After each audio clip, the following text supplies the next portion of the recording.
cansei de esperar. Tá ficando tarde. Chega de sonhar. Fala galera, podcast Linha de 3 aqui retornando para vocês, nosso quarto episódio. A gente começou com Arnaldo Antunes, Serenata de Domingo. E aí eu escolhi essa música por se tratar de uma música do seu disco novo. Um disco com um nome bastante peculiar, são letras aleatórias, RSTUVXZ. Né? Esse disco novo lançado há poucos dias. E o porquê dessa música? Bom, agora há pouco Guto Ferreira foi demitido do Bahia. E a letra dela diz: cansei de esperar, tá ficando tarde, chega de sonhar. É dura, mas é a verdade pro torcedor do Bahia que vai vendo seu time ficando para trás no Campeonato Pernambucano. E aí a gente já começa com essa pauta, dissertem sobre. Acho que a saída de Guto Ferreira demonstra que o time do Bahia já vem numa fragilidade nessa Série A, porque essa foi a 7ª rodada agora, não me engano. Oitava rodada. Com 8 rodadas de campeonato, o time demite seu treinador e acho que para chegar nesse ponto é porque ou a torcida ou a diretoria já estava impaciente há um tempo, porque não é em 8 rodadas que se demite o técnico. Então, eu acho que a demissão de Guto Ferreira vai trazer mais prejuízo ainda ao Bahia pela falta de opção no mercado, a não ser que realmente o Bahia consiga achar um treinador que encaixe o time, assim como conseguiu o Sport. Mas as opções no mercado são pouquíssimas, ainda mais para um time como o Bahia, que não tem tanto poder financeiro. Então não estou conseguindo enxergar um futuro tão bom para o Bahia. Apesar de eu gostar muito do elenco, eu gosto muito do time do Bahia. Edgar Júnior, Zé Rafael, tem jogadores de qualidade naquela equipe, mas está num momento muito frágil o Bahia, assim como o seu rival Vitória. Sim. Ambos estão ali na zona de rebaixamento. Vitória está na 16ª. Sétima. E o Bahia na 18ª, não é isso? Isso. Pois é. Mas eu acho que a gente chega, na verdade, à 9ª rodada, eu tava vendo aqui. E eu acho que tu falou muita coisa. O elenco do Bahia, realmente, a gente observa, não é um elenco fraco, né? É um elenco qualificado. Uhum. A questão é que a gente já chega no 6º mês do ano e a gente não viu evolução do time do Bahia, né? Eu tava vendo aqui a nota divulgada pela equipe. São 33 jogos, 18 triunfos. Eles não falam vitória na nota, por razões óbvias. 6 empates e 9 derrotas. 60% de aproveitamento. Ele sai campeão baiano, deixa o time nas semifinais da Copa do Nordeste e classificado na Sul-Americana. Mas isso não reflete dentro de campo. A gente vê um Bahia muito perdido e que não jogou o que a gente espera, né? Sim. Eu acho que realmente está desgastada essa relação. E como a gente estava falando antes de gravar, os 3 times do Nordeste, fora o Sport, estão na zona, né? Sim. E a gente estava dizendo que provavelmente o Bahia é o time que tem mais plantel, mais condição de sair dessa situação. E não só do brasileiro, né? Mas eu acho que no momento o brasileiro é o principal para o Bahia. Porque Sul-Americana seria bom para o time, mas não adianta eles avançarem na Sul-Americana e tá na lanterna do brasileiro. Exatamente. Vamos dizer. E eu acho que isso pode acabar sendo bom, por mais que eu pessoalmente não seja muito fã dessa coisa que o brasileiro tem de demitir treinador o tempo todo. Mas tem certas situações que a relação fica tão desgastada que não vale a pena insistir. E eu acho que esse é o caso do Bahia. Pode ser bom pro time. E assim, eu também vejo uma luz no fim do túnel, assim, ou talvez foi algo pensado também, que tem a parada da Copa agora, né? sim, Ou Sim, sim. seja, se eles conseguirem arrumar um treinador, pelo menos nesses 11 dias, e com certeza vão arrumar, ou então efetivar o interino, ele Uhum, vai ter tempo para trabalhar a equipe do jeito dele durante essa parada da Copa. uhum, eu tava vendo aqui no Twitter que é basicamente isso. Acho que a parada da Copa é que define. Em 2014, o Bahia sim. foi pra Copa, não demitiu o treinador em questão, acabou rebaixado. E é por aí. E o Lucas estava dizendo sobre a falta de opções no mercado. E aí já leva para outro treinador que também está sem time. Aí foi por opção dele. Zé Ricardo pediu demissão do Vasco ontem após a derrota para o Botafogo. Eu, sinceramente, eu vejo o Zé Ricardo encaixando no Bahia. Eu também. É, não acho que E seria uma má contratação também. também. Ele conseguiu levar o time do Vasco ano passado, que era um time.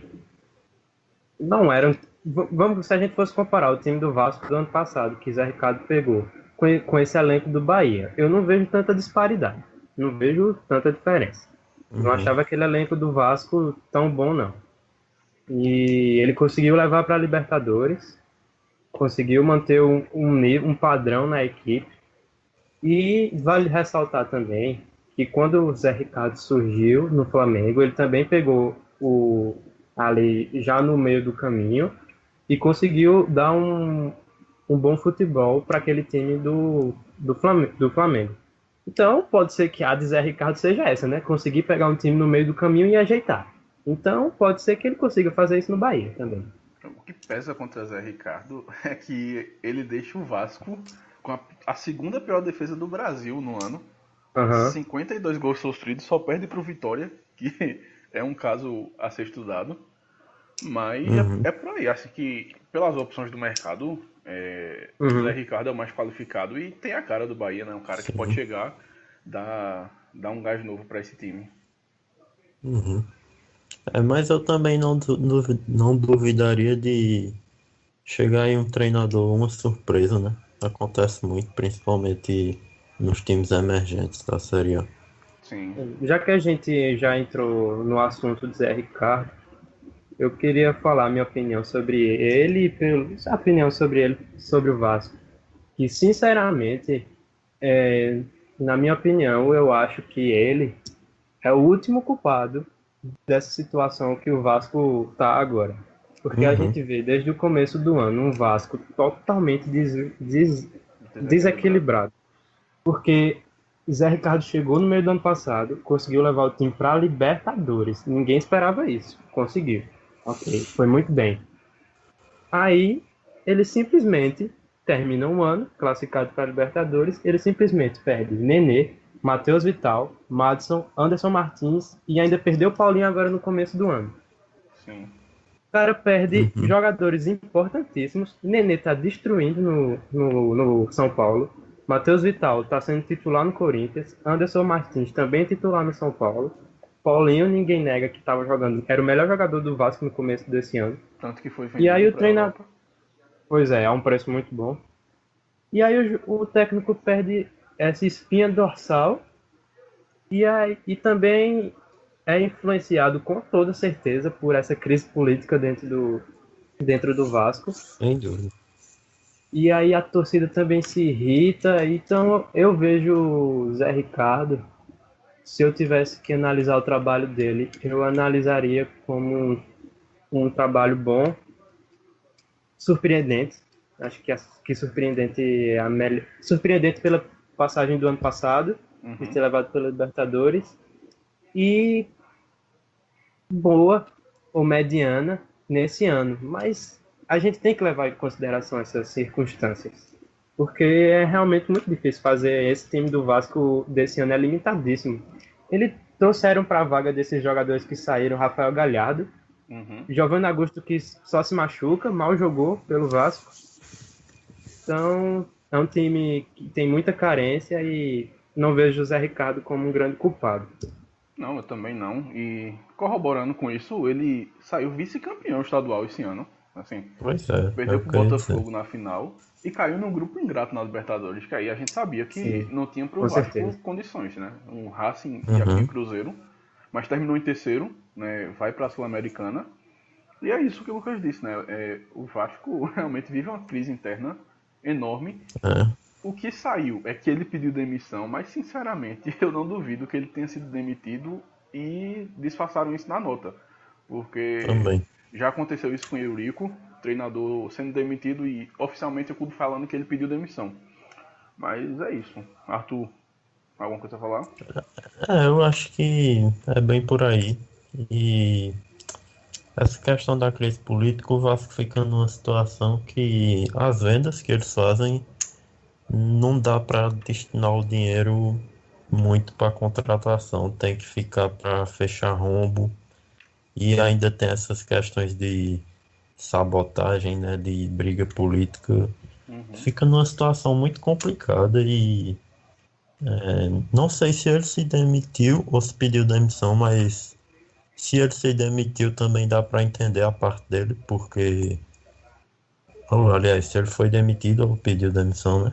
Se ele pediu demissão, dá para entender a parte dele perfeitamente, porque ele, ele fez um trabalho bom no Vasco, mas estava chegando num ponto que era impossível colher qualquer coisa ali. Sim. E se ele fez isso para buscar outro time, eu acho que não foi má ideia, E até um porque pouco. Pode completar. tava ficando insustentável já, né? Sim. E é até um pouco engraçado, né? Porque alguns meses atrás ele recebeu uma proposta do futebol árabe e Sim, negou. sim. Assim, imagina o que passa na cabeça dele. Pois é. Já que o assunto é Série A, e aí não estava na pauta, mas eu acho importante a gente ressaltar, a gente chega à nona rodada e a gente já começa a enxergar alguns clubes com outros olhos, né? O Flamengo é espetacular, sim. O Lucas estava comentando hoje durante o jogo o potencial que esse time tem, né? Paquetá, Vinícius Júnior, e é líder com 4 pontos de diferença. Então, assim, dá gosto de ver o Flamengo jogar. O Santos hoje reagiu com o Rodrigo. Então, assim, a gente vai vendo jovens brasileiros começam a surgir, né? Sim. Com E, certeza. inclusive, isso entra até no que a gente comentou em off, né, no nosso grupo. Tava conversando como o time do São Paulo da base é organizado, né? Sim. E isso só mostra quantos times brasileiros, como a base vem forte, né? Como a gente disse, literalmente. Porque Com tem muito certeza. cara novo e bom e time organizado. E eu vejo, Guilherme tocou aí falou do Santos, né? A gente, para ligar com o Zé Ricardo, só ressaltar um negócio que vale a pena lembrar que no começo do ano, quando o Santos estava sem treinador, a opção do Santos era Zé Ricardo, viu? Uhum. E Sim. era a primeira opção, o Jair foi a segunda opção do Santos. E aí agora Zé Ricardo tá aí livre no mercado e Jair tá em crise no Santos. A não ser que melhore agora depois dessa goleada. Eu acho Então que vamos ver, né, se o que não pode vencesse acontecer. hoje, Zé ia parar na Pois Vila. é. Na verdade, É, tem vários treinadores aí que estão ameaçados e por uma vitória acaba se salvando, né, na Série A. Sim. e agora voltando para os jogadores, para os potenciais, é muito bom de ver isso no futebol brasileiro, da gente acompanhar isso aqui no Brasileirão. E, ao mesmo tempo, a gente tem aquele sentimento no fundo de caramba, eu vou acompanhar enquanto ele está aqui.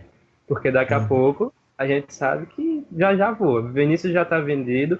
A gente viu o Felipe Viseu fazendo o gol da vitória hoje, também já está vendido. Sim. Paquetá logo vai aparecer. A gente não tem dúvida nenhuma que esses jogadores logo vão para a Europa. Então, não que eu esteja dizendo que eles não devam ir, mas que é triste para a gente que é brasileiro a gente acompanhar já sabendo que tem uma validade, que daqui a pouco não estarão mais todo domingo aparecendo na Rede Globo. Sim. Mas Pois sim, é. é por aí. E as brincadeiras já começam a aparecer, né? Que quem fará o gol do Hepta Porque realmente Sim. a gente já projeta uma seleção para 2022, né? Porque só aqui no nosso futebol a gente tem Arthur do Grêmio, que já está encaminhado para o Barcelona, Rodrigo, Paquetá, Vinícius Júnior, que está encaminhado para o Real Madrid, e Pedrinho do Corinthians, que vem se consolidando. Então é por aí, né? Muito bom ver isso. Eu só acho que dava para segurar mais um pouquinho. Acho que pelo menos 2, 3 anos a gente ganharia qualidade técnica e eles ganhariam experiência. Depois daquela saída do Neymar, que para os padrões de futebol brasileiro foi meio tardia, né? Sim. Eu tenho pensado que às vezes é muito melhor o jogador ficar aqui por um bom tempo e se valorizando e tirar o máximo que ele puder do futebol brasileiro, do futebol sul-americano. Porque um jogador, quando ele sai do Brasil, ganhando a Libertadores, por exemplo, ele já chega para jogar uma competição internacional europeia com bem mais tranquilidade, né? Lógico que é outra atmosfera, tudo. Mas assim, Libertadores a gente sabe a pressão que é e acho que prepara muito o jogador, né? Sem dúvidas. Tanto que Neymar levou o Santos a ganhar uma Libertadores, né? Sim. E chegou E outra maduro. coisa, né? Com certeza. E outra coisa, a situação, né, dos jovens jogadores brasileiros é confortante depois de 2014, quando o Brasil levou aquela goleada e a imprensa caiu em cima como se o trabalho de base do Brasil fosse horrível. E agora a gente vê que não é nada disso. O Brasil tá aí com um monte de jogador talentoso novo. É muito reconfortante ver isso. Sem dúvidas. E acho que só o que vale agora pra gente é que torcer para que quando eles sejam vendidos, tenham uma boa carreira lá fora também, porque a gente sabe que é mais difícil, a gente sabe que não é 100% dos que vingam, mas grande parte a gente vê um potencial muito grande. Também vale lembrar de Matheus Vital, né? Porque Pedrinho está se consolidando agora, mas Matheus Vital também, além de já ter feito um campeonato muito bom pelo Vasco, era titular absoluto, também vem se tornando titular absoluto agora no Corinthians. Também é um bom jogador, eu gosto muito de ver o futebol dele, bem sólido ele, eu gosto dele. Sim, sim. E aí, seguindo na Série A, a gente já começa a falar do futebol pernambucano, uma semana extraordinária, acho que pode-se dizer, do Sport, né? Quarta-feira conseguiu um resultado surpreendente, 3-2 contra o Atlético Mineiro, um jogo que matou metade da torcida. E ontem, outro belo resultado, 0-0 contra o Inter. E aí você vai ter torcedor dizendo que dava para ganhar, que poderia ter trago 3 pontos, mas eu achei um bom resultado. Um ponto fora de casa contra um grande time. Com certeza. Porque realmente dava para ter ganhado, mas eu ia falar exatamente disso, porque a gente exalta muito a qualidade tática que essa equipe do Sport vem adquirindo ao longo das rodadas, mas realmente o que eu vi ali que faltou para vencer o jogo mesmo, porque a gente teve chance de fazer o gol, foi a falta técnica. E a gente, infelizmente, a gente tem que compreender que o Sport tem uma deficiência técnica quando se compara aos times os 13 do Brasileirão. Não dá para dizer que o elenco do Sport é do mesmo nível deles. A gente viu chance com o volante David, que na hora de finalizar ele furou. A gente teve uma chance com o Felipe Bartos já no segundo tempo, no finalzinho, também não aproveitamos. Teve muitas vezes que na hora do último passe para o jogador e finalizar, a gente errou esse passe. Sim. Então, por causa dessa de ter chegado tão perto, realmente dá para dizer, dava para ter ganho. Mas um empate, e ainda mais sem sofrer gols, logo quando Durval estava na defesa, é um ponto bem positivo para mim. Inclusive o Xerifão foi muito bem, viu? Foi muito bem, bem sólido. Muito, muito seguro. E fora ele, tem um cara chamado Magrão que é um espetáculo, bicho. Tá demais. É extraordinário. Assim, ele fez 2 defesas no primeiro tempo, um no chute de Patrick, o outro não me lembro de quem foi. Assim, é um cara que quando a bola chega ali, ele vai se garantir, ele vai evitar. E quando não, teve a trave, né? Aquele chutaço de Nico Lopes que ajudou. E aí a gente já vê o Sport 4 jogos sem perder, abre 7 pontos da zona de rebaixamento. É surpreendente, né? Porque esse não é o campeonato do Sport, não é estar no topo, mas está ganhando uma gordura que pode ser fundamental. Uhum. Esses 4 pontos que o Sport conseguiu foram muito importantes, e por mais que se diga assim que dava para ter ganhado contra o Inter, mas tem que entender que para um time como o Sport, cada jogo é um jogo, porque o Sport tem um elenco bom, mas não é, como o Lucas disse, não é um elenco de ponta, um dos melhores do Brasil. Então, o que vai pesar realmente é a parte tática. E isso aí, o Sport empatou esse jogo, é um resultado bom, até porque o Sport ganhou um jogo difícil fora de casa na penúltima rodada contra o Palmeiras. E tem ganhado os jogos em casa, então o Sport tem feito ponto todo jogo, que eu acho que é uma das coisas mais importantes, manter a sequência, né? Sim. Até para empolgar a torcida também. Eu acho que esses 4 pontos do Sport foram muito bem, muito bem. E aí acho que Arthur falou tudo, né? É motivar a torcida, empolgar a torcida. Eu, sinceramente, espero um grande público quarta-feira contra o Atlético Paranaense. E aí eu digo, depois de 5 rodadas, o Sport volta a ter essa obrigação de vencer. É um jogo que a gente não pode pensar em empatar. É fazer os 3 pontos. Inclusive, pelo adversário que vem mal das pernas, né? O Atlético Paranaense venceu a última rodada do Santos, dentro de casa, mas anteriormente a isso vinha bem mal das pernas. O técnico já vinha sendo bem criticado pela torcida. E então, realmente, esse jogo sim é um jogo para pensar primeiramente em vitória. E eu queria falar de outro ponto do Sport também, é que a gente está vendo que todos esses jogos, Claudinei vem repetindo o ataque, a não ser que esteja algum jogador suspenso e tal, que Gabriel não sai do time, Rafael Marques não sai do time, Marlon não sai do time.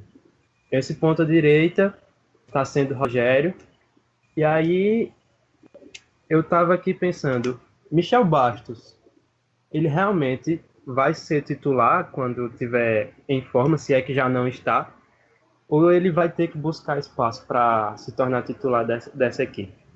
Para mim, ele vai ter que buscar espaço. Assim, vejo o Rogério evoluindo, então assim, não tem por que tirar por nome. Por mim, ele busca espaço, e que bom, porque cria uma competição dentro do elenco. Exatamente, porque todo mundo, não só o torcedor do Sport, mas todo mundo achou que Michel Bastos ia chegar aqui, ia ser o titular, ia ser o principal jogador da equipe, e é normal pensar isso, principalmente pelo estado que o Sport estava quando ele chegou, mas depois que ele chegou, o Sport sem ele vem melhorando, o time vai se fixando, o Claudinei vai repetindo o time, Rafael Marques vem jogando cada vez melhor, e aí ele fica... Ok que ele estava se recuperando de uma lesão, está tentando ficar 100% fisicamente, mas parece que ele já está 100% fisicamente e parece que mesmo assim ele vai continuar no banco. Então eu acho bom Michel Bastos mostrar trabalho, porque se ele está achando que vai ser titular por nome, acho difícil. Sim, e é uma coisa que eu sempre critiquei no esporte, que geralmente o Sport contratava jogadores de muito nome e eles iam pra cá se achando maior que o time e jogando quando quer, sabe? Não mantinha um ritmo. Assim, tinha jogadores, não são todos, claro, eu não vou citar nome pra não ficar feio, mas eu vi isso acontecer e eu acho que isso é bom pra o jogador entender o seu lugar, né? Que tem que respeitar respeitar o elenco, os companheiros dele e a grandeza do time, né? Sim. É por aí mesmo. Mais alguma coisa a falar? Agora é só projetar mesmo o próximo jogo, que outra coisa que vai fazer com que a torcida compareça nos próximos jogos na Ilha do Retiro são essas duas últimas vitórias do Sport. Foram de matar o coração, pô. 3-2 num jogo emocionante e 3-2 em outro jogo emocionante. A torcida compra muito, gosta disso.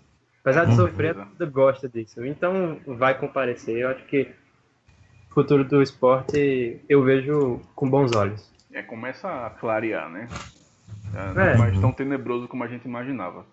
E se o futuro do esporte a gente vê com os bons olhos, do Náutico a gente já começa a ficar preocupado, né? Outra derrota, é a 5ª derrota em 8 jogos na Série C, volta para a lanterna. E aí Arthur pode falar, ele viu o jogo. Sim, eu acho que essa rodada foi provavelmente, se não a mais determinante, uma das mais determinantes para a campanha do Náutico na Série C. Porque se ganhasse esse jogo, se aproximava do G4 e já podia sonhar ali com uma classificação. Mas o Náutico apresentou um futebol ruim, com os mesmos defeitos, né, que a gente já conhece, sem conseguir dar aquele último passo para os atacantes. Ortigosa, que é o centroavante, que é um dos principais jogadores do time, não apareceu muito. E quando apareceu, desperdiçou umas chances inexplicáveis para o jogador que ele é, né? Realmente. Então, e a defesa, a gente viu, né, o primeiro gol, aquilo ali não tem explicação. Eu acho que o treinador mexeu bem, mas é aquela coisa, né? Não dá para dizer que todo mundo ali tá jogando sem vontade, mas se os próprios jogadores admitiram que falta um pouco de esforço e a gente vê o time meio sem correr muito, vacilando em bola besta, assim, parece que entra no jogo um pouco desligado. Então, acho que por mais que o treinador tente, fica difícil. E a situação vai ficar cada vez pior. Acho que agora o Náutico tem que se preocupar mais que nunca em sair da zona. E em sair da lanterna, né? Para depois sair da zona. E eu acho muito difícil hoje, agora, que o Náutico se classifique, infelizmente. E assim, a rodada também não foi tão agradável, porque agora há pouco o Salgueiro venceu o Remo, 3ª vitória seguida do Salgueiro, que já cola no G4. E assim, o próximo jogo do Náutico é contra o Remo, que é o 8º colocado, ou seja, é o primeiro time fora da zona. Assim, o jogo ganha um peso que não era para ter, né? Porque se o Náutico perde, ele já vai ver uma distância aumentando para sair da zona, e aí, meu amigo, é a última rodada do primeiro turno, o desespero vai começar a bater. Me incomoda ver 2 times tão grandes como o Remo e Náutico nessa situação. Sim. 2 times que eu respeito muito. O que eu iria comentar sobre o técnico é que ele deu uma entrevista dizendo que estava satisfeito com a postura da equipe, que estava satisfeito com o jogo, apesar da derrota, mas realmente a gente pode dizer que a postura do time mudou, mas para um time que está na situação do Náutico, esse tipo de entrevista que o técnico fala e esse discurso de não, tá tudo bem, a gente perdeu, mas eu gostei, estamos evoluindo. Ok, pode ser verdade, mas não é o momento de ter essa filosofia de que estamos progredindo, tal.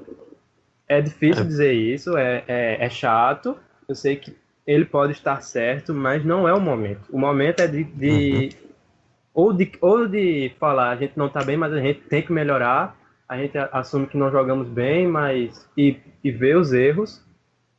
É melhor ir por esse caminho. A torcida vai entender mais também, porque vai ter muito torcedor com cabeça quente que vai ver essa notícia e vai dizer, gente, jogou bem onde? Aonde que jogou bem, perdendo de 2-0? Então eu achei que Márcio Goiano foi infeliz na entrevista dele e também acho que é errado.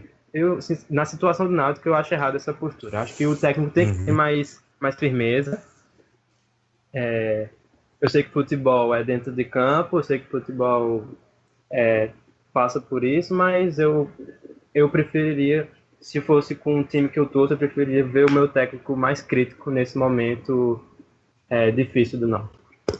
Sim, eu acho que é o que a situação pede, porque eu até concordo que o Náutico tem mostrado uma evolução tática. Eu não acho que o time nesse jogo de sábado foi mal taticamente, mas o time vacilou, os jogadores vacilaram, principalmente no sistema defensivo. E um treinador, depois de um jogo desse, ele não tem que estar tentando fingir que a situação não existe. Principalmente por isso que o Lucas falou e também porque se o time realmente está jogando sem vontade, ele não tem que ouvir que tá bom assim. O time tem que ouvir a verdade, tem que ouvir que está numa situação ruim e tem que melhorar. Essa declaração realmente foi muito infeliz. Eu acho que essa declaração ela acontece porque, convenhamos, com todo respeito ao Goiás, ao Figueirense, Márcio Goiano nunca treinou uma equipe com camisa de peso, né? Então, assim, ele não tem a noção do tamanho que o Náutico tá metido, do buraco que o Náutico tá metido, da situação do Náutico. Então, assim, ele fala justamente por isso, porque ele não tem essa noção da realidade. Que, assim, o Náutico é uma equipe tradicionalíssima, é vice-campeã brasileira e que tá na Série C. O cara vir falar isso é realmente não ter noção da história do clube, do tamanho do clube. É complicado. Exatamente. Porque, e com a torcida crítica, né? Porque a torcida do Náutico, a gente sabe como é. Então, a gente entenderia essa entrevista dele se o Náutico tivesse num bom momento, se ele tivesse pegado o Náutico no meio de tabela. É diferente, mas na situação do Náutico é chato pro torcedor ouvir declaração assim. Realmente é. E aí, mais alguma coisa? Não é que foi falso, né? Mas foi inadequado. Não, exatamente, inadequado, essa é a palavra. E aí, a gente, falando ainda da Série C, o Santa Cruz venceu outra, né? E aí eu vi um pouco do jogo, não vi tudo. Cara, foi igual o jogo que perdeu, quer dizer, que empatou com Confiança. É uma equipe muito chata, muito truncada e vai ganhando a cara de Roberto Fernandes. 1-0 sofrido contra a Juazeirense, quase 10 minutos de acréscimo, um jogador a menos, mas venceu de novo e se consolida no G4. Né? O Santa, a gente já falou, não joga um bom futebol, mas acho que Série C é isso. Não precisa jogar bem, tem que conquistar os resultados. Eu também assisti uma parte desse jogo e aquilo que a gente falou de o time estar ganhando a cara de Roberto Fernandes fica cada vez mais claro, né? Acho que o jogo foi totalmente a cara dele. Santa fez o gol e ficou ali na defesa. Eu acho também que o sistema defensivo do Santa já dá para notar uma melhora. Sim. Tá bem melhor do que anteriormente. E o Santa tá indo num caminho bom, né? Acho que agora tá de volta aos trilhos. E eu acho que esse ajuste na defesa passa, tem dedo de Roberto Fernandes. E acho que agora o ponto. Roberto Fernandes está naquela fase de que ele tem que aproveitar agora. Ele venceu a primeira. Foi a primeira vitória dele? Sim. Foi? Em casa, diante da torcida. Com certeza a torcida gostou. Pode não ter jogado muito bem, mas conquistou o resultado. Então a torcida com certeza gostou. Então ele agora está naquela fase em que tem que consolidar o trabalho dele. Apesar de ter sido ainda a primeira vitória, Série C é Série C, tem que conquistar a torcida, tem que conquistar o elenco. Então agora ele está numa fase muito importante se ele quiser dar continuidade no trabalho dele. E ele vai ter uma chance perfeita, porque as próximas 2 rodadas do Santa é um mini pernambucano. Vai até Salgueiro, jogar contra o Salgueiro, e depois recebe o Náutico na Arruda. Então, assim... E pernambucano ele entende. Exatamente. Ele entende também do Náutico, né? Treinou, sabe o que explorar. Então, assim, a chance dele fazer 6 pontos e botar o Santa no mata-mata, praticamente. Mais algo? Eu não. Então, seguimos adiante e agora a gente vira a chave. O nível vai subir só um pouquinho, porque a gente sai da Série C para a Seleção Brasileira. Né? A seleção jogou mais cedo contra a Croácia. Eu não vejo tanta diferença. É quase igual.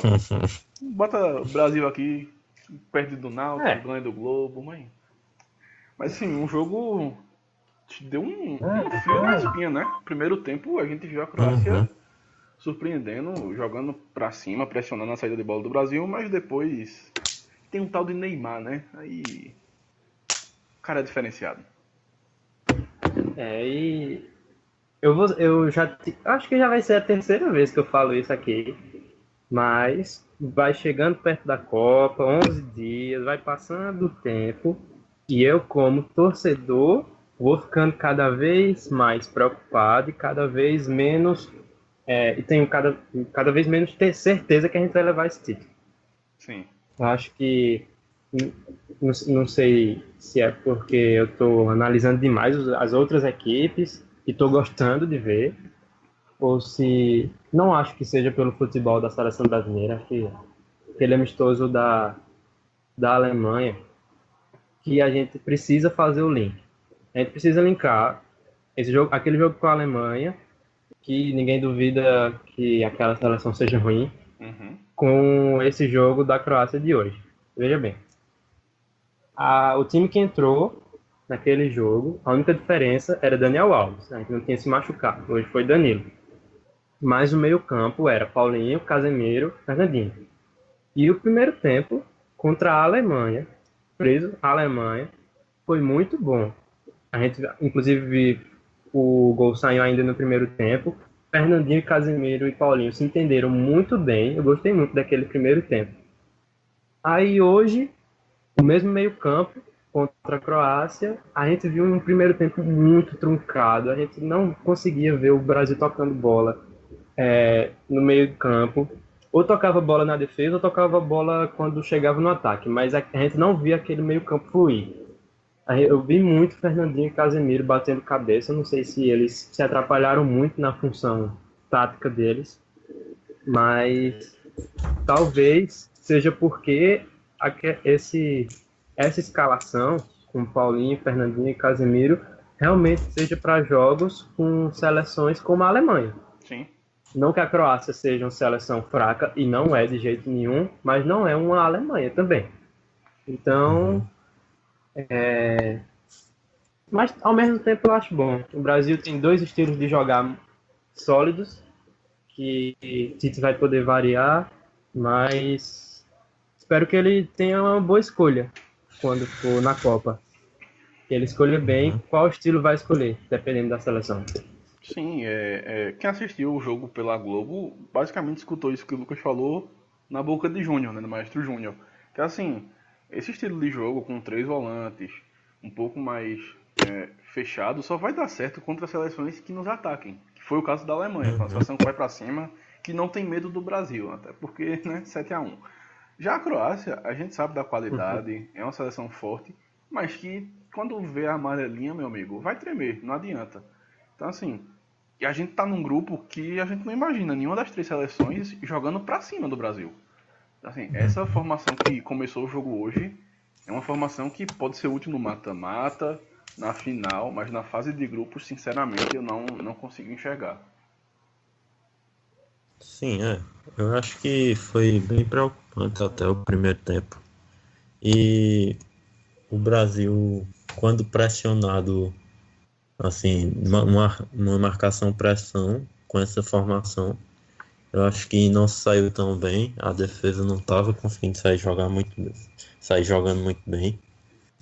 Mas com a escalação que é de costume, eu acho que o Brasil melhorou demais. Até porque tem a qualidade técnica, né? Dos jogadores que entraram. Sim.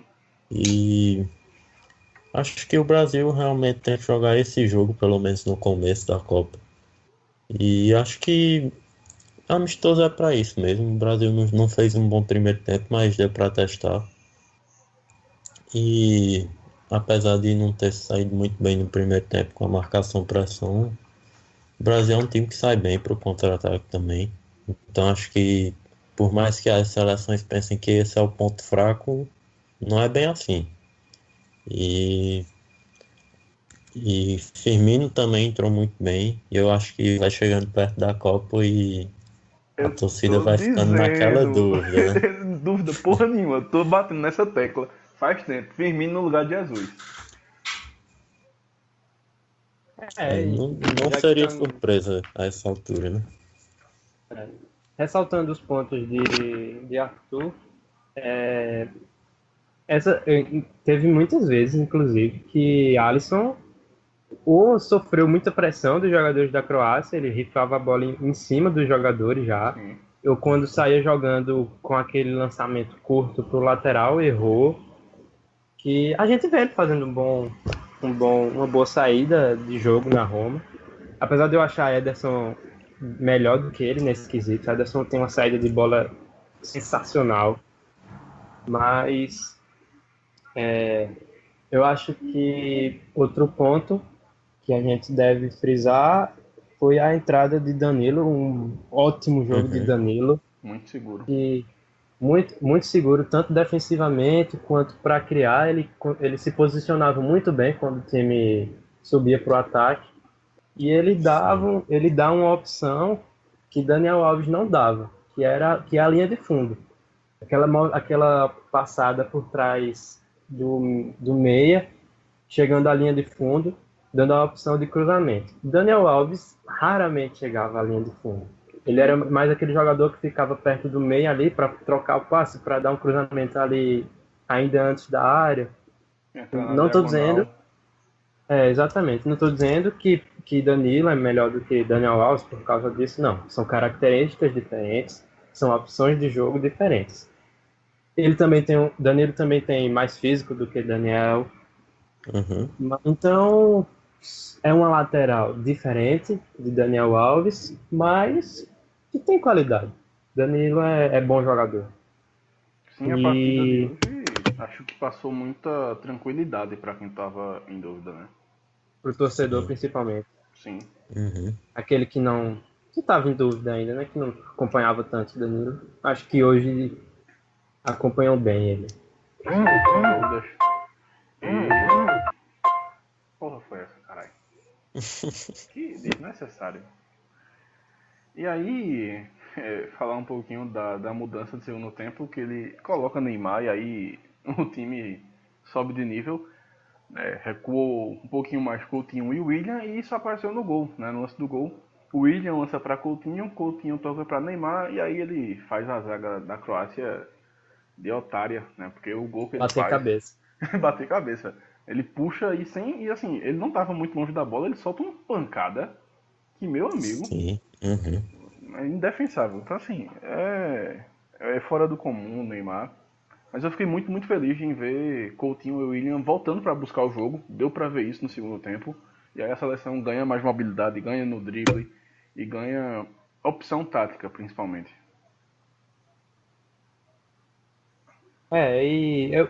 O que foi bom desse jogo é que a gente consegue separar. O primeiro tempo a gente analisa muito a defesa e os volantes, o segundo tempo a gente conseguiu analisar mais o ataque.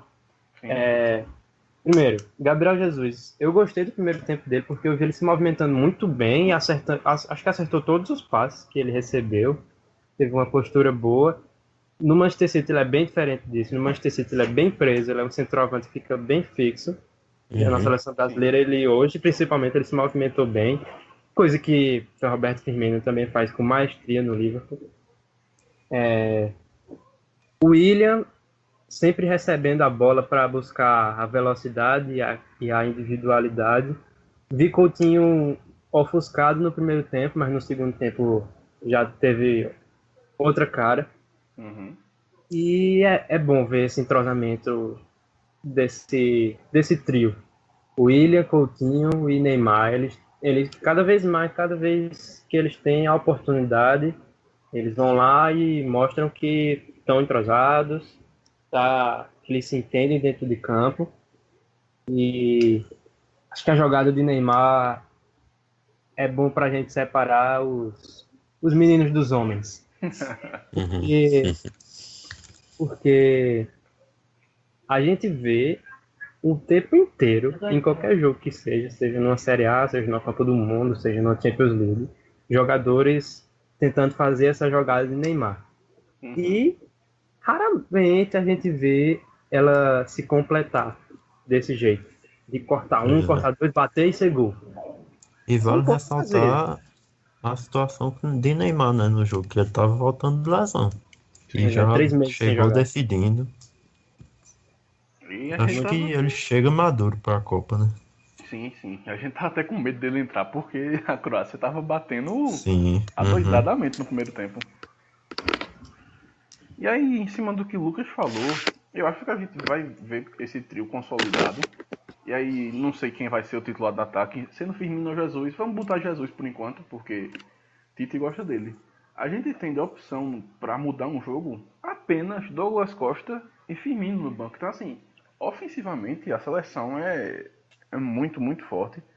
Me surpreendeu um pouco Tite confirmar que a zaga titular vai ser Thiago Silva e Miranda. Eu esperava que Marquinhos fosse ganhar a titularidade. Sim. Mas eu acho que Miranda também tem nível, tem experiência. Apesar de eu não ter gostado muito do jogo dele hoje. Mas eu acho que ele tá pronto também para assumir essa titularidade. Acho que realmente qualquer um que fosse o zagueiro titular, a gente não tem muita desconfiança. E o segundo gol, meu amigo Firmino tomou uma lapada na cara, mas ele queria fazer aquele gol. Foi muito frio também. É um cara que vive uma fase espetacular. E vale ressaltar o passe, né, que foi de Casemiro. Meu amigo. E porque eu vejo muita gente dizendo que Casemiro não tem esse nível todo, que ele só sabe defender, que bate demais. Mas aí você vê que o cara tem categoria também, né? Ele é bem defensivamente e ele pode decidir um jogo num passe desse também. Recebeu, Lucas? Não foi nem pra ele, na verdade. Eita, tá bocado, eu nunca falei isso, pra deixar bem claro. Eita, eu só acho Fernandinho melhor. Não vou mentir. Eu acho Fernandinho melhor jogador, mas... Receba. Bem. Mas realmente foi tem gente que realmente contesta, mas o passe foi magistral. Pelo amor de Deus, não tava nem falando de Lucas, se ele não fosse bom tecnicamente, ele não era o volante de Zinedine Zidane, né? Pelo amor de Deus, vamos convenhamos. Sim, e titular da seleção também. Então, assim, qualidade não falta em Casemiro. E já que a gente tá no Brasil, vamos para aquela parte que a turma ama, né? Vamos dissecar os grupos da Copa. Faltam 4 grupos e a gente já começa com o grupo E. Grupo do Brasil. Credo. Brasil, Suíça, Costa Rica e Sérvia. Como é o Brasil, a gente vai passar a sequência dos jogos. Primeiro jogo, dia 17, Brasil e Suíça. Jogo chato. Segundo jogo, Brasil e Costa Rica. E por fim, Brasil e Sérvia. De antemão, eu já aviso. Se o Brasil chegar precisando de resultado contra a Sérvia, a turma vai endoidar, porque não vai ser fácil não, viu? Vai ser difícil, a Sérvia é uma boa equipe. Só para completar o que tu tinha falado por último, o Brasil tem no banco Douglas Costa e Roberto Firmino, e se entrar com aquela escalação de 3 volantes, ainda vai ter o William no banco também, que é uma opção muito boa. Sim. Agora voltando para os grupos, eu vou logo deixando quem passa. Brasil e Suíça. Não, mentira. Brasil e Sérvia, desculpa. Brasil e Sérvia passam. Rapaz. É difícil falar desse. É muito difícil, assim. Essa segunda vaga a turma vai se estapear. Porque eu vejo a Suíça e a Sérvia no mesmo nível, a Costa Rica abaixo, mas depois da Copa de 2014 da Costa Rica, bicho. Ter eliminado a Itália, ter passado na fase de grupo, acho que era. Na fase de grupo tinha Holanda, eu acho. Não, era Inglaterra, Itália e Uruguai. Só. Isso. Diga aí. Foi uma Copa do Mundo muito boa da Costa Rica. Não sei se o técnico é o mesmo, mas a gente tem que ter cuidado. Vale ressaltar que a Costa Rica hoje ganhou da Irlanda do Norte de 3-0 no amistoso. Sim. Tá vendo? É um time perigoso.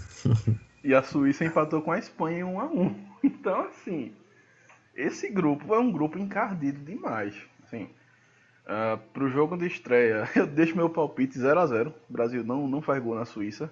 Pra mim, desde o começo eu digo isso. E aí vai ter que ganhar da Costa Rica pra chegar mais folgado contra a Sérvia.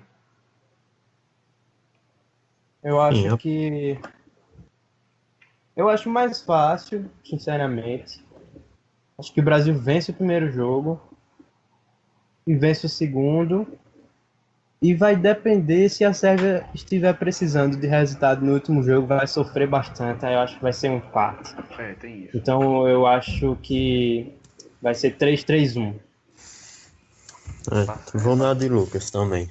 E acho que a Costa Rica, assim, não é um time fraco, né? Mas é o jogo do Brasil ganhar com folga.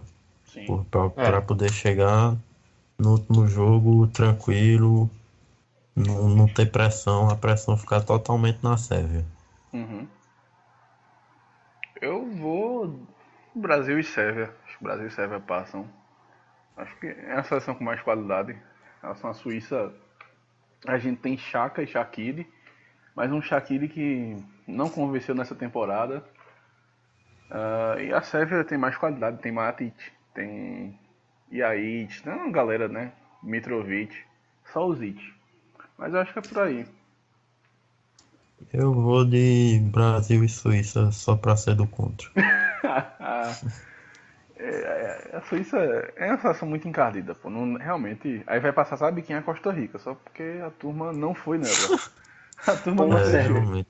Que nem no outro grupo vai passar a Nigéria e Islândia. Pronto, a turma não fechou. Aí vai passar eles. E aí, passando pro próximo grupo, eu acho que o Lucas vai gostar, porque tem a Alemanha, México, Suécia e Coreia do Sul. E aí?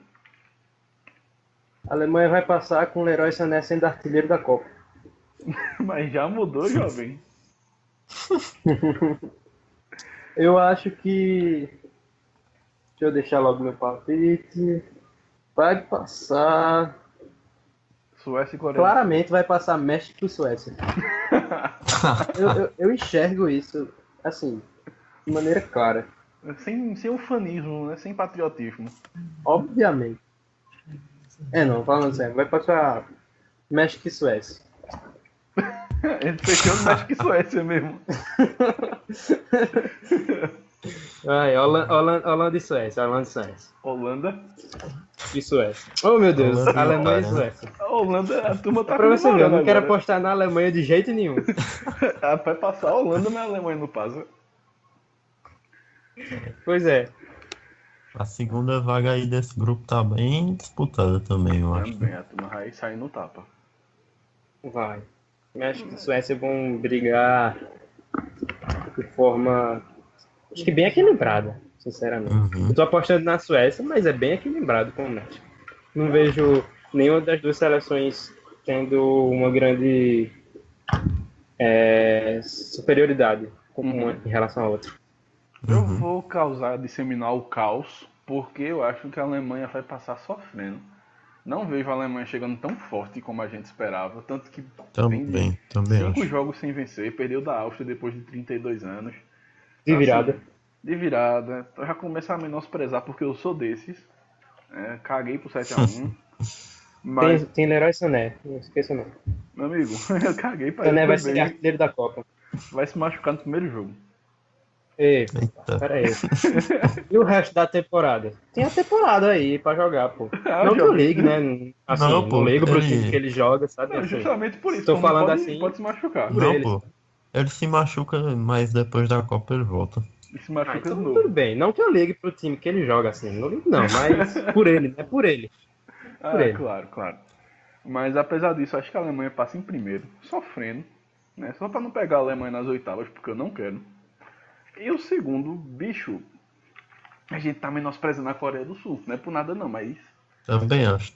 Menino Som joga demais, sou fã dele. Aí Acho que a Coreia do Sul vai ser bem chatinha, viu? Porque assim, a gente olha o México e Suécia, eles têm mais time, é um time. Mas não tem um grande jogador. E a Coreia não é um grande time, mas tem um grande jogador e a gente sabe que pode fazer a diferença, né? Se fecha lá atrás, toca em Som e vai ver no que dá. Son é um jogador bem incisivo, ele não tem medo de jogar, não tem medo de partir pra cima, então realmente ele pode causar o caos nesse grupo. Sim. E assim, eu não acompanho muito a Coreia do Sul, mas pelo que eu me lembro, é um time bem disciplinado, né? Então, acho que se fechar lá atrás é uma grande possibilidade para esse time. É asiático, né, jovem? A turma lá Que estranho, Arthur, tu não acompanha a Coreia do Sul, em que mundo você vive? Ele só acompanha o futebol árabe. Como é que tá, Fábio Carille lá? Tá Contratando levando todo mundo. Inclusive, foi o clube dele que tentou tirar Anselmo, viu? Do esporte. Desgraçado. Eita porra. Mas foi, aí eu vi hoje a notícia, foi o clube de... Não lembro o nome dela. Al-Aeda, sei lá. Mas não deu certo não, graças a Deus. Mas, enfim, pra mim, focando no grupo, cara, Alemanha e México, só pra ter outro Brasil e México. Eu não aguento mais Brasil e México, bicho. Mas vai ter outro. Eu vou com o Lucas também nessa, Brasil e Suécia. Grupo G. A turma tá torando na Alemanha. Agora chegou o possante grupo G da incrível e subestimada. Tá campeã do mundo. A possante geração belga é a cabeça de chave. Arthur já deu aquela risada. Além da Bélgica temos Panamá, Tunísia e Inglaterra.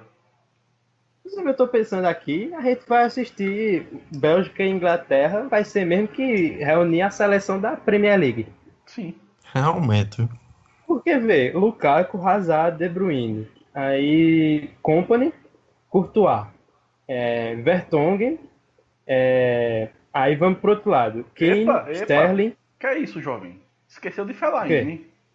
Peraí, pô, tô falando de jogador bom. Então, o melhor do mundo. Aí vamos pro outro lado, Harry Kane, Sterling, Dele Alli, Eric Dyer. É a seleção da Premier League em campo. Sim.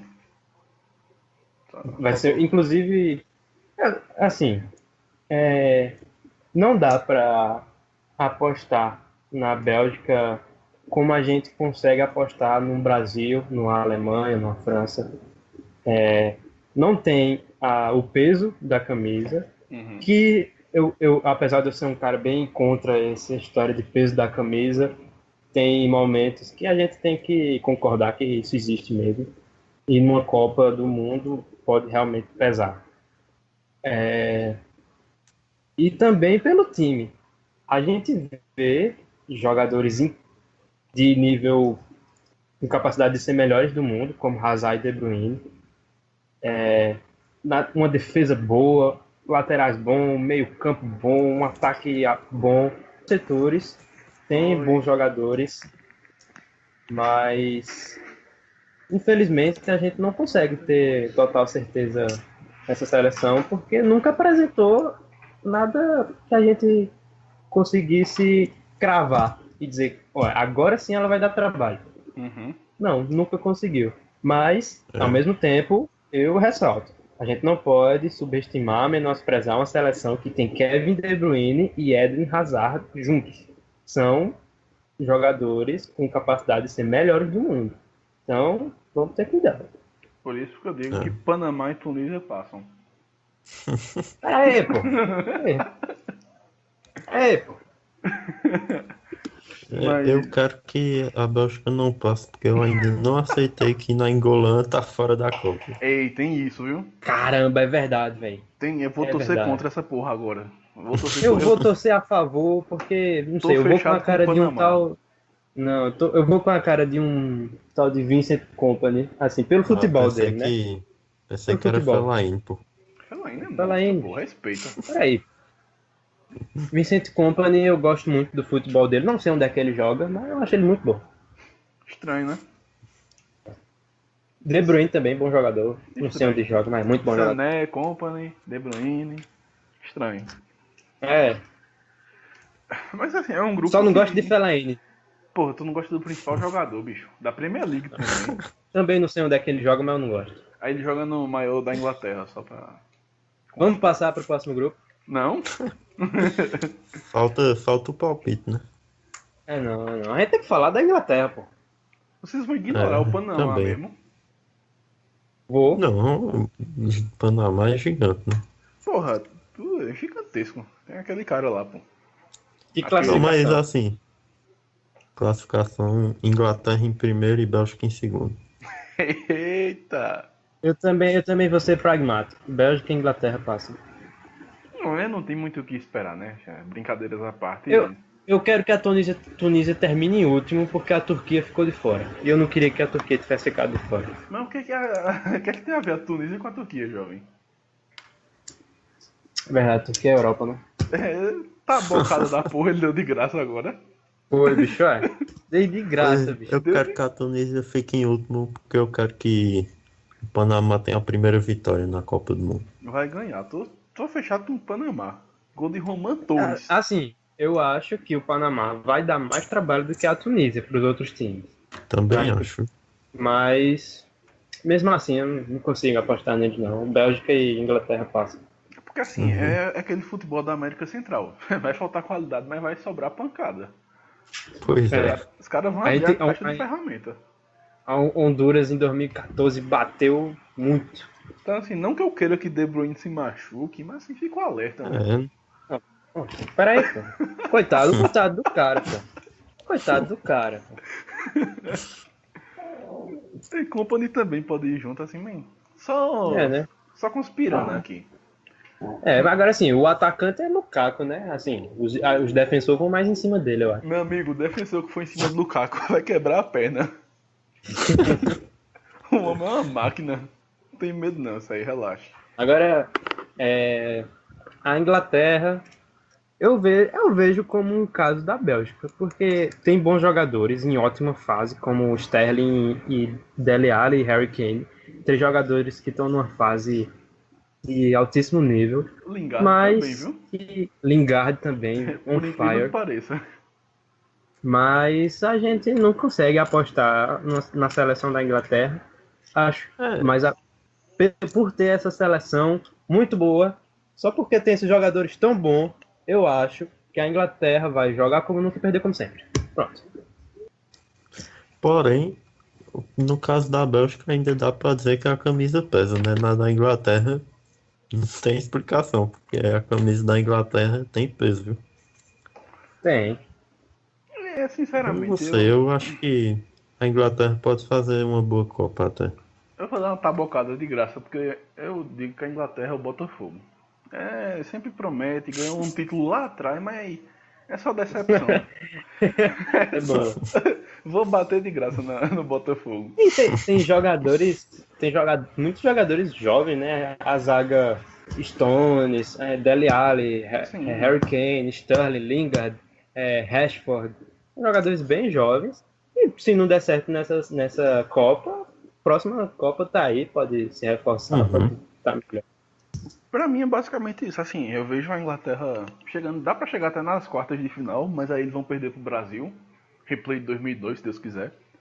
Mas eu vejo a seleção da Inglaterra com cara de seleção pra 2022. Não, realmente. Pra essa Copa, realmente, passar da fase de grupos é obrigação. Qualquer coisa abaixo disso é vergonhoso. E aí, o que vier no mata-mata, pra mim, é lucro. Também acho. Pronto. Pra mim é Bélgica e Inglaterra mesmo. Não consigo Pra mim não tem discussão mais não. Inglaterra e Bélgica, porque eu quero que a Bélgica passe segundo. Não fecho com a geração belga. Próximo grupo. Eu não queria falar desse grupo não, mas tem que falar, né? Pra fechar. Que grupo difícil, bicho. É o grupo mais... é mais fraco, mas é o mais equilibrado. Né? Porque tem Polônia, Senegal, Colômbia e Japão. Meu amigo, não dá pra nem falar quem vai sair em primeiro, último. Mas vamos lá. Deixa eu ver. Eu aposto... Desculpa aí, peraí, parou rapidinho. Meu cachorro tá fazendo barulho aqui, peraí. Ele aposta que a cachorra dele tá fazendo barulho. Voltando. Ganhou. Vamos lá. Com certeza. Eu aposto que... Aposto não. Eu acho que passam Colômbia, rufem os tambores, lá, e Senegal. Ô, louco! Colômbia e Senegal. Ousado, viu, jovem? Rapaz, Ousado. eu E acho digo que por quê. passa... Por quê? Muito obrigado pela pergunta. Por quê? O ataque de Senegal com o deus senegalês, Mané. Keita Baldé, também eu acho um jogador muito bom. E ainda tem, para fechar o trio, Diouf, ou então Niang. Uhum. Eu acho que é um ataque muito veloz e que vai dar muito trabalho para uma seleção como a Polônia. Então eu acho que no embate Polônia e Senegal, eu apostaria em Senegal. E aí Colômbia, para mim, é indiscutível. Eu acho que a Colômbia passa. E aí nessa disputa do segundo lugar, eu vejo o Senegal mais forte do que Polônia e Japão. Rapaz, eu vou de Colômbia em Senegal. primeiro e Polônia em Japão? segundo. Acho no Japão, pô. A gente não Não, fecha Japão. com a seleção asiática. É incrível isso. Né? Menos realmente, na cara bicho. dura. Mas Por eu isso acho que Colômbia realmente não tem muito o que discutir, porque eu acho que James Rodrigues vai desequilibrar. Não, discordo. Plenamente. Será? Discordo plenamente. Eu acho. Não, você tá errado. Desculpa. Não, Vai não. ser Reinaldo Lênis. Lênis Vai ser Mina. Mina. Jovem. Deixa a Mina no canto dele. Enfim, Mas eu fecho... Polônia eu digo por causa do Lewandowski. Acho que os dois vão desequilibrar. Sim. Eu vou seguir Arthur. Acho que vou menosprezar o Japão também. Então a gente já sabe que o Japão vai passar. A gente já sabe disso. Mas eu vou de Colômbia e Polônia. Senegal realmente tem um bom ataque, mas em compensação o resto da seleção eu acho muito limitada. Nem tanto, né? Porque tem Koulibaly na defesa. Não. Koulibaly. Tem Kouyaté no Kouyaté meio. é um bom volante. Pode mudar de opinião, jovem. Eu vou de Colômbia e Senegal agora, viu? Vou... Tô sozinho nessa então. Eu vejo. A gente sempre vê uma seleção africana dando trabalho. Se não for Nigéria, vai ser Senegal. E eu acho que vão ser as duas. Então, pronto. A turma tá torcendo descaradamente pra ser a Nigéria, né? Pra derrubar a Argentina. Mas, realmente, as seleções africanas, historicamente, tirando a África do Sul, que foi pato morto, são seleções fortes, que não trabalham. Pois é.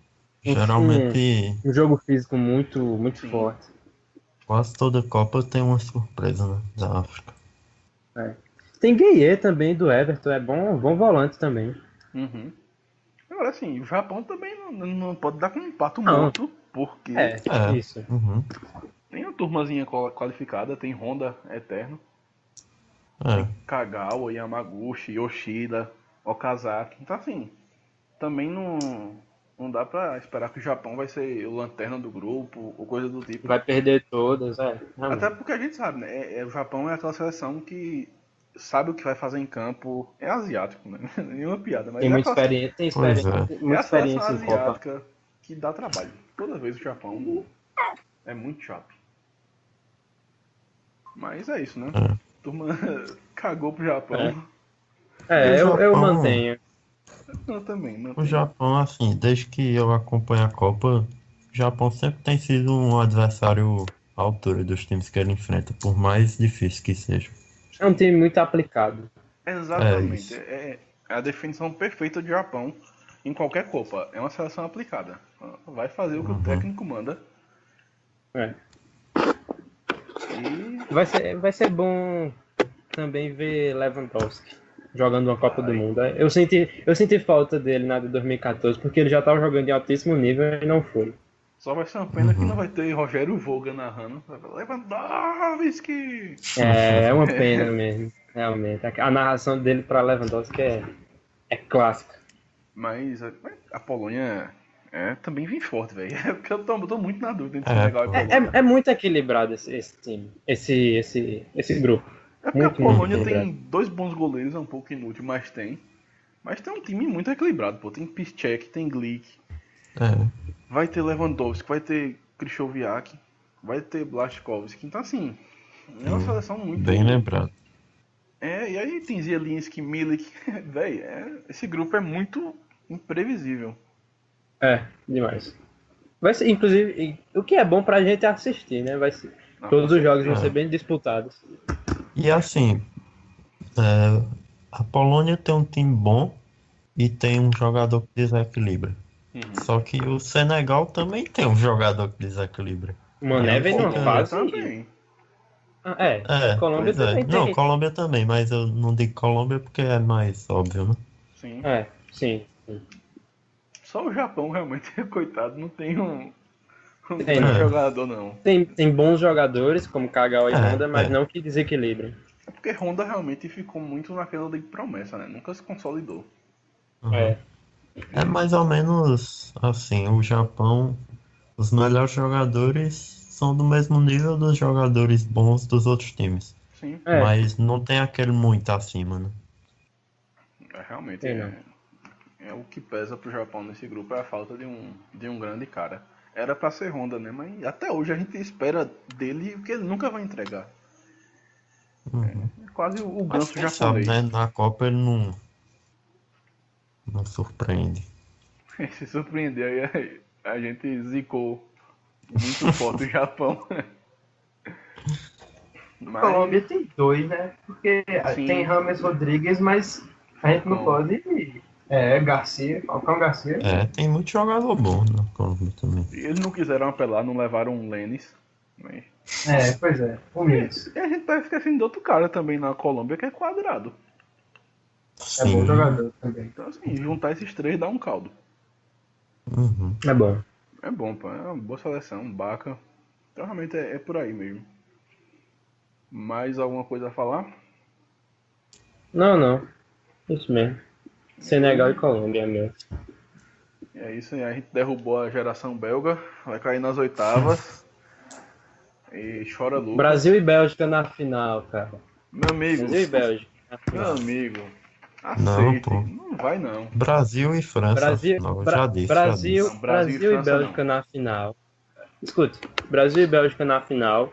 2-1 pro Brasil. Gols de Fernandinho, Gabriel Jesus, e o gol da Bélgica vai ser de Kompany.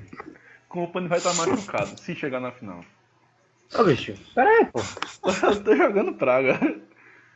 Assim, só pra não perder o gancho, já que tá falando de Premier League, pra encerrar, Fred postou uma foto no Twitter, só que ele esqueceu de desligar a localização. E ele tá em Manchester. Tá fechando com o Manchester City. Vai tomar no teu cu. Fechando com o Manchester United. E é isso. O contrato vai ser assinado amanhã. Mas isso aí, pelo que eu ouvi, já estava previsto, que quando acabasse o amistoso ele ia direto pra Manchester. Mas é bom fazer aquele dramazinho básico, né? Claro. Dá aquela atenção. Talvez pra ganhar uma luva a mais. Sim, faz draminha básico. Então é isso. Fica por aqui, batemos o recorde hoje. Quase 1h20 de gravação. Muito obrigado a você que ouviu até aqui. Próximo programa, mais Copa do Mundo. A gente entrou oficialmente no clima da Copa. Faltam 11 dias para a Copa.